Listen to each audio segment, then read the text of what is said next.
ईशान एक अनाथ था। बचपन से ही उसके जीवन में खालीपन और अकेलापन था। घर पर न माँ की गोद, न पिता का सहारा। उसे अनाथालय की लोहे की सलाखों के पीछे ही अपनी छोटी सी दुनिया ढूंढनी पड़ी थी। हर सुबह वो दूसरों के तानों से दिन की शुरुआत करता और हर रात अकेलेपन के साथ दिन का अंत।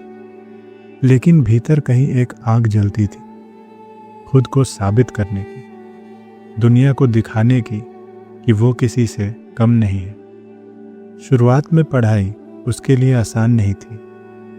किताबों के पन्नों पर लिखे शब्द धुंधले से लगते थे, लेकिन उसने हार नहीं मानी। वो देर रात तक टिमटिमाते बल्ब के नीचे बैठकर पढ़ाई करता। दूसरों के लिए किताबें बोझ थी, पर उसके लिए वो एक रास्ता था जो उसे अंधेरे से बाहर निकाल सकता था। वो अक्सर याद करता कि कैसे लोग उसे अनाथ कहकर चिढ़ाते थे। स्कूल में उसका नाम कम, ये ताना ज़्यादा पुकारा जाता था। एक बार की बात है, कक्षा में बच्चों में झगड़ा हुआ। 5-6 लड़कों ने उसे घेर लिया और फिर बेंच से धक्का, किताबें ज़मीन पर बिखेर दी गईं। एक ने उसके पेट में मुक्का मारा, दूसरा उसकी पीठ पर कूदा। हाथ से बचाव करने की कोशिश की, लेकिन सब तरफ से लात और घूंसे बरसते रहे। उसकी आंखों से आंसू बह रहे, लेकिन वो रो नहीं रहा था, क्योंकि वो जानता था रोने पर और हंसी उड़ाई जाएगी। उसने दांत भींच लिए और दर्द को भीतर ही कैद कर लिया। उस दिन के बाद उसने ठान लिया था कि अब वो कभी हार नहीं मानेगा। वो अपने आंसुओं को कमजोरी नहीं, अपना हथियार बनाएगा। कई सालों की मेहनत, आंसुओं और नींद रहित रातों के बाद उसने वो मुकाम पाया जो वो पाना चाहता था। वो मर्चेंट नेवी ऑफिसर बना। जब वो पहली बार वर्दी पहनकर समुद्र की ओर रवाना हुआ, तो उसे लगा उसने अपना खोया हुआ परिवार पा लिया। समुद्र उसकी माँ थी, लहरें उसका सहारा और जहाज उसका घर। फिर एक रात, उस रात का सन्नाटा और अनंत सागर की काली परतें उसके भीतर की खाली जगह को और गहरा बना रही थी। लहरों की आवाज़ उसके कानों में ऐसे गूंज रही थी जैसे कोई अनकही व्यथा बार बार उसे याद दिला रही हो। वो शराब की बोतल से गिलास भरता और एक ही घूंट में ख़त्म कर देता। शराब उसकी नसों में उतरकर थोड़ी देर के लिए दर्द को सुन कर देती, लेकिन फिर वही दर्द और तेज होकर लौट आता। जिस लड़की को वो सालों से पसंद करता था, जिसके साथ वो अपने अकेलेपन की दीवारों को तोड़कर एक घर का सपना देखता था, वो लड़की आज किसी और की दुल्हन बन चुकी थी। उसने कभी हिम्मत ही नहीं की उसे कहने की। उसका स्वभाव ही ऐसा था, अंदर ही अंदर सब दबा लेना, अपनी भावनाओं को दीवारों में कैद कर देना। अब जब खबर मिली कि उसका विवाह हो गया था, तो उसके भीतर का वो बांध अब टूट पड़ा। वो डेक पर खड़ा समुद्र की गहराइयों में देख रहा था। अंधेरा गाढ़ा था। कभी उसे लगता कि ये गहराई उसके दोस्त हैं, क्योंकि वो भी उसके जैसे अंतहीन, अकेले और मौन है। कभी उसे लगता कि वही अंधेरा धीरे धीरे उसे निगल जाएगा। उसके भीतर सवालों का तूफान था। क्यों मैं हमेशा देर कर देता हूँ? क्यों मैं कभी अपनी बात नहीं कह पाता? उसकी आंखें लाल थीं, नींद टूट चुकी थी और शराब की बोतल खाली होने को थी। उसकी हालत ऐसी थी जैसे एक इंसान समुद्र के बीच तैर रहा हो, लेकिन किनारा कहीं दिखाई नहीं देता। फ्रंट डेक पर वह गिलास थामे खड़ा था। लहरों की आवाज़ें उसके भीतर के खालीपन को और गहरा कर रही थी। अचानक एक तेज़ हवा का झोंका आया। हवा इतनी ठंडी थी कि उसके शरीर की हर नस अकड़ गई। उसकी सांसें कुछ पल के लिए थम गई और आंखों के सामने अंधेरा छा गया। कुछ देर तक वो वहीं खड़ा रहा, न हिल पाया न बोल पाया।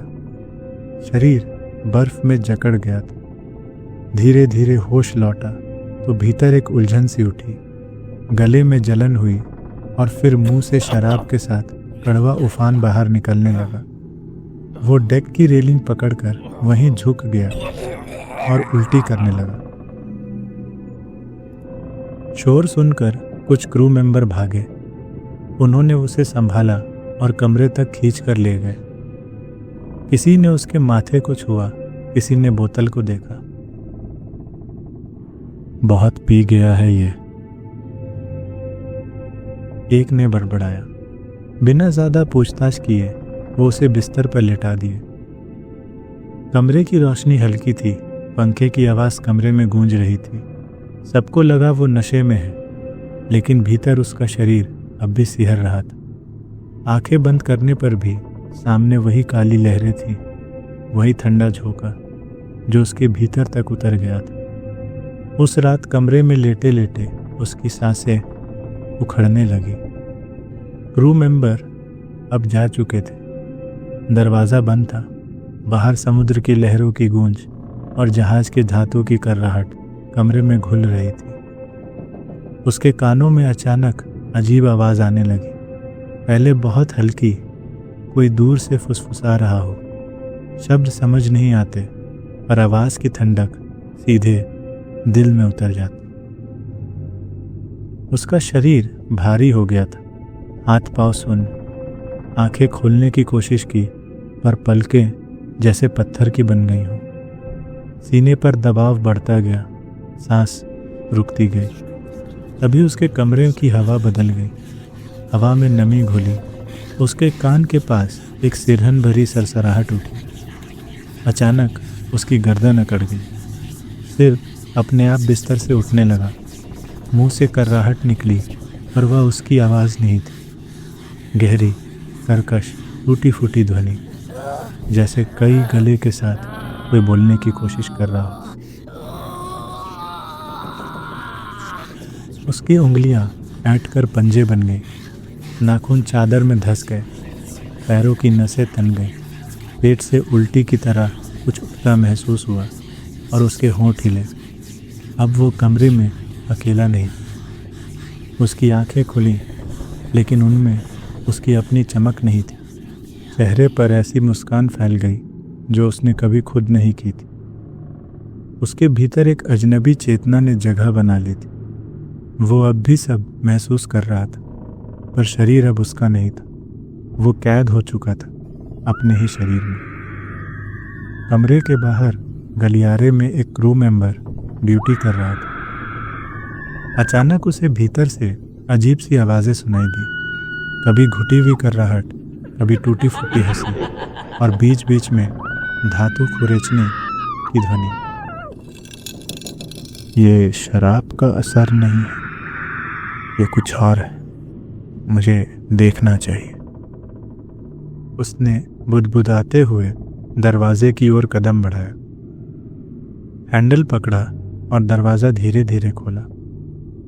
अंदर का दृश्य देखकर उसका दिल दहल गया। क्रू मेंबर के कुछ कहने से पहले शान ने जोर से झटका खाया और पूरी ताकत से दरवाजे की ओर दौड़ा। दरवाज़ा पूरी तरह खुला भी नहीं था। उसे धक्का देकर बाहर निकल गया।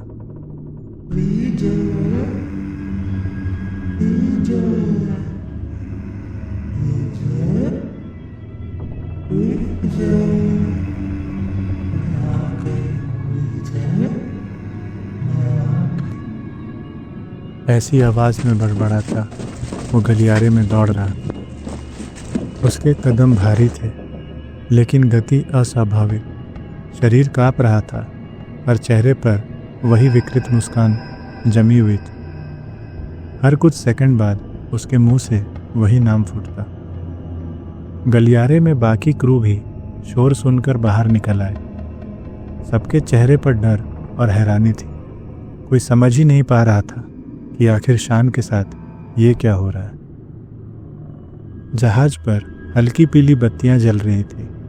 समुद्र की ठंडी हवा गलियारे में बह रही थी। कैप्टन विजय अपने नियमित निरीक्षण के बाद धीरे धीरे अपने कैबिन की ओर लौट रहे थे। उनकी चाल में वही शक्ति थी जो सालों की अनुशासन से आती है। अचानक सामने से कोई भागता हुआ आया। विजय ने भौहें चढ़ाई और कहा, फिर पीकर हंगामा कर रहे हो? उन्होंने सख्त स्वर में कहा, ऑफिसर शान, अपने कमरे में जाइए, ये जहाज है, आपका घर नहीं। शान रुक गया। उसके होंठ खिंचकर भयानक मुस्कान में बदल गए। गला कड़कड़ाया और एक गहरी आवाज फिर से बाहर निकली, मैं आ गई हूँ विजय, मैं आ गई। उस आवाज ने हवा को काट दिया। ये शान की आवाज नहीं थी। विजय की आंखें चौड़ी हो गई। उनकी सांस अटक गई, जैसे किसी ने अचानक बीते अतीत का दरवाजा उनके सामने खोल दिया। विजय का चेहरा पीला पड़ गया। उन्होंने धीमे स्वर में फुसफुसाया, ये नहीं, ये कैसे हो सकता है? शान की आंखें और गहरी हो गई। विजय, तेरा समय आ गया है।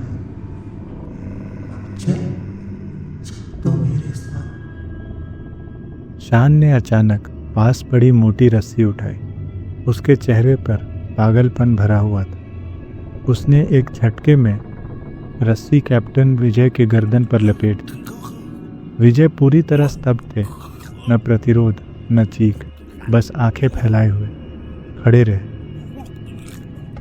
जैसे उनका मन यकीन करने को तैयार ही नहीं था कि कोई सामने खड़ा है, वो शान है या कोई और। अगले ही पल शान ने जोर से रस्सी खींची। विजय का शरीर आगे गिर पड़ा। गर्दन कसते ही उनका चेहरा लाल पड़ने लगा। शान ने खींचना जारी रखा और पूरे जहाज के गलियारे में विजय का शरीर घसीटता हुआ वो आगे बढ़ता रहा। उनके जूते धातु के फर्श पर रगड़ रहे थे और उनके हाथ छटपटा रहे थे। रुको, छोड़ो। क्रू के कई सदस्य दौड़े, लेकिन शान का शरीर अब इंसानी ताकत से कहीं परे था। 3 लोग एक साथ उसे पकड़ने की कोशिश करते, पर वह उन्हें ऐसे झटक देता जैसे कोई कपड़े से धूल झाड़ रहा हो। विजय अब जोर जोर से चिल्ला रहे थे। उनकी आवाज़ टूटती जा रही थी, गला खुरच रहा था।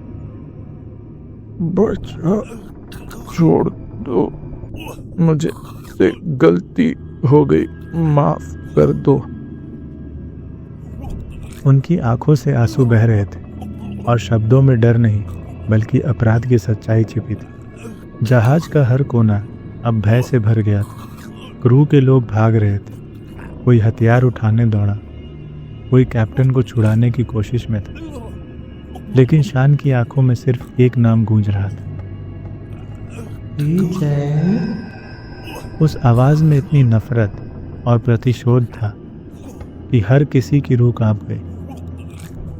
शान विजय की गर्दन में रस्सी कसते हुए उसे घसीटते हुए पहले डेक पर ले आया। रात की ठंडी हवा और काले समुद्र की गहराइयां सामने फैली थी।